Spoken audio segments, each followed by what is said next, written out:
सिद्धि की इच्छा रखने वाले पुरुष जिनकी सेवा करते हैं तथा देवता जिन्हें सब ओर से घेरे रहते हैं, उन जया नाम वाली दुर्गा देवी का ध्यान करें। उनके श्री अंगों की आभा काले मेघ के समान श्याम है। वे अपने कटाक्षों से शत्रु समूह को भय प्रदान करती है। उनके मस्तक पर आब्ध चंद्रमा की रेखा शोभा पाती है। वे अपने हाथों में शंख, चक्र, कृपाण और त्रिशूल धारण करती है। उनके 3 नेत्र हैं। वे सिंह के कंधे पर चढ़ी हुई है और अपने तेज से तीनों लोकों को परिपूर्ण कर रही है।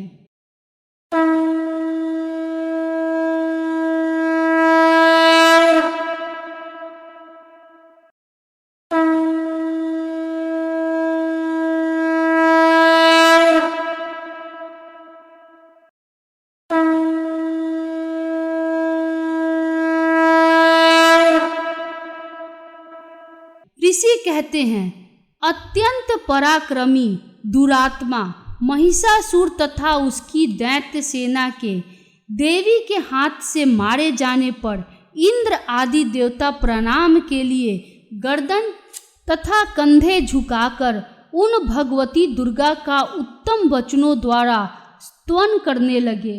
उस समय उनके सुंदर अंगों में अत्यंत हर्ष के कारण रोमांच हो आया था।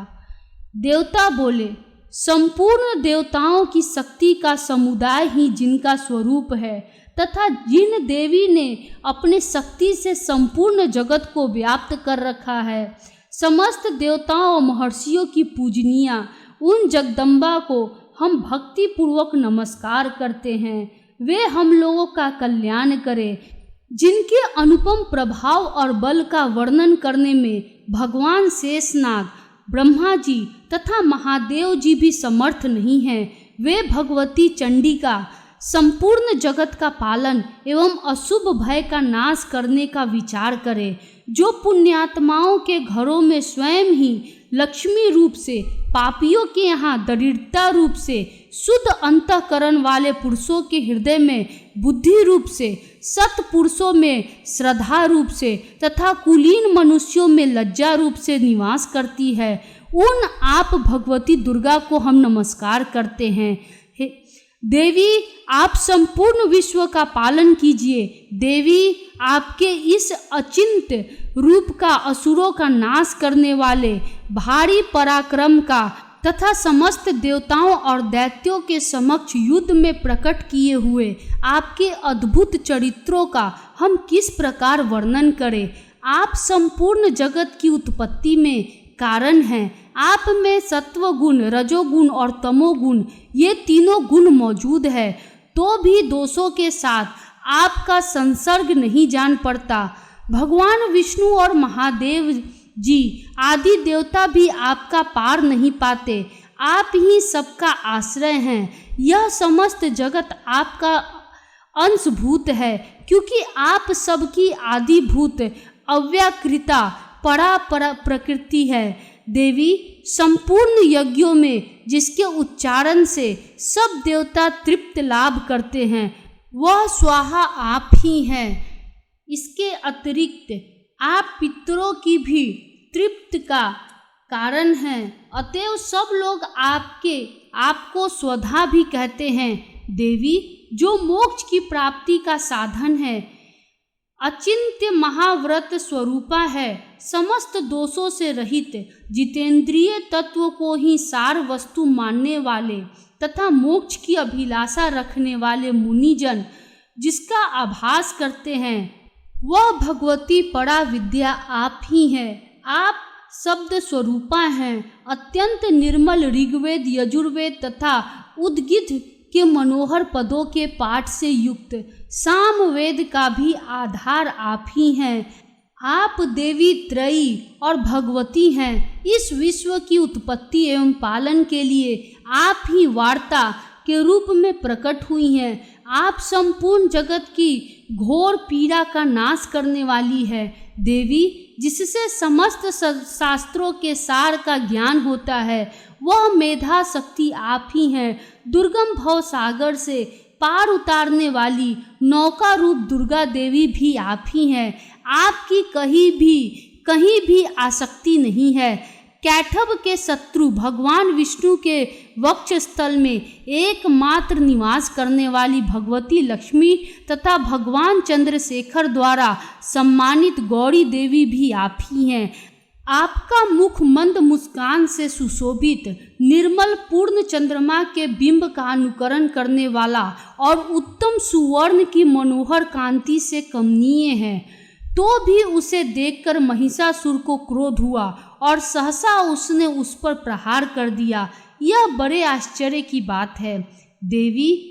वही मुख जब क्रोध से युक्त होने पर उदय काल के चंद्रमा की भांति लाल और तनी हुई भौवें के कारण विकराल हो उठा, तब उसे देखकर जो महिषासुर के प्राण तुरंत नहीं निकल गए, यह उससे भी बढ़कर आश्चर्य की बात है। क्योंकि क्रोध में भरे हुए यमराज को देखकर भला कौन जीवित रह सकता है। देवी आप प्रसन्न हो। परमात्मा स्वरूप आपके प्रसन्न होने पर जगत का अभ्युदय होता है और क्रोध में भर जाने पर आप तत्काल ही कितने कुलों का सर्वनाश कर डालती हैं। यह बात अभी अनुभव में आई है, क्योंकि महिषासुर की यह विशाल सेना क्षण भर में आपके कोप से नष्ट हो गई है। सदा अभ्युदय प्रदान करने वाली आप जिन पर प्रसन्न रहती है वे ही देश में सम्मानित है। उन्हीं को धन और यश की प्राप्ति होती है। उन्हीं का धर्म कभी शिथिल नहीं होता तथा वे ही अपने हृष्ट पुष्ट स्त्री पुत्र और भृत्यों के साथ धन्य माने जाते हैं। देवी आपकी ही कृपा से पुण्यात्मा पुरुष प्रतिदिन अत्यंत श्रद्धा पूर्वक सदा सब प्रकार के धर्मानुकूल कर्म करता है और उसके प्रभाव से स्वर्ग लोक में जाता है। इसीलिए आप तीनों लोकों में निश्चय ही मनोवांछित फल देने वाली है। माँ दुर्गे आप स्मरण करने पर सब प्राणियों का भय हर लेती हैं और स्वस्थ पुरुषों द्वारा चिंतन करने पर उन्हें परम कल्याणमयी बुद्धि प्रदान करती हैं। दुख दरिद्रता और भय हरने वाली देवी आपके सिवा दूसरी कौन है, जिसका चित्त सबका उपकार करने के लिए सदा ही दयाद्र रहता हो। देवी इन राक्षसों के मारने से संसार को सुख मिले तथा ये राक्षस चिरकाल तक नरक में रहने के लिए भले ही पाप करते रहे हों, इस समय संग्राम में मृत्यु को प्राप्त होकर स्वर्ग लोक में जाए, निश्चय ही यही सोचकर आप शत्रुओं का वध करती हैं। आप शत्रुओं पर शस्त्रों का प्रहार क्यों करती हैं? समस्त असुरों को दृष्टिपात मात्र से ही भस्म क्यों नहीं कर देती? इसमें एक रहस्य है। ये शत्रु भी हमारे शस्त्रों से पवित्र होकर उत्तम लोकों में जाएं। इस प्रकार उनके प्रति भी आपका विचार अत्यंत उत्तम रहता है। खड्ग के तेज पुंज की भयंकर दीप्ति से तथा आपके त्रिशूल के अग्रभाग की धनीभूत प्रभा से चौंधिया कर जो असुरों की आंखें फूट नहीं गई, उसमें कारण यही था कि वे मनोहर रश्मियों से युक्त चंद्रमा के समान आनंद प्रदान करने वाले आपके इस सुंदर मुख का दर्शन करते थे। देवी आपका शील दुराचारियों के बुरे बर्ताव को दूर करने वाला है। साथ ही यह रूप ऐसा है जो कभी चिंतन में भी नहीं आ सकता और जिसकी कभी दूसरों से तुलना भी नहीं हो सकती, तथा आपका बल और पराक्रम तो उन दैत्यों का भी नाश करने वाला है जो कभी देवताओं के पराक्रम को भी नष्ट कर चुके थे। इस प्रकार आपने शत्रुओं पर भी अपनी दया ही प्रकट की है। वरदायिनी देवी आपके इस पराक्रम की जिसके साथ तुलना हो सकती थी तथा शत्रुओं को भय देने वाला एवं अत्यंत मनोहर ऐसा रूप भी आपके सिवा और कहाँ है। हृदय में कृपा और युद्ध में निष्ठुरता, ये दोनों बातें तीनों लोकों के भीतर केवल आप में ही देखी गई है। माता आपने शत्रुओं का नाश करके इस समस्त त्रिलोकी की रक्षा की है। उन शत्रुओं को भी युद्ध भूमि में मारकर स्वर्ग लोक में पहुंचाया है तथा उन्मत्त दैत्यों से प्राप्त होने वाले हम लोगों के भय को भी दूर कर दिया है। आपको हमारा नमस्कार है देवी। आप शूल से हमारी रक्षा करें। अंबिके, आप खड्ग से भी हमारी रक्षा करें तथा घंटा की ध्वनि और धनुष की टंकार से भी हम लोगों की रक्षा करें।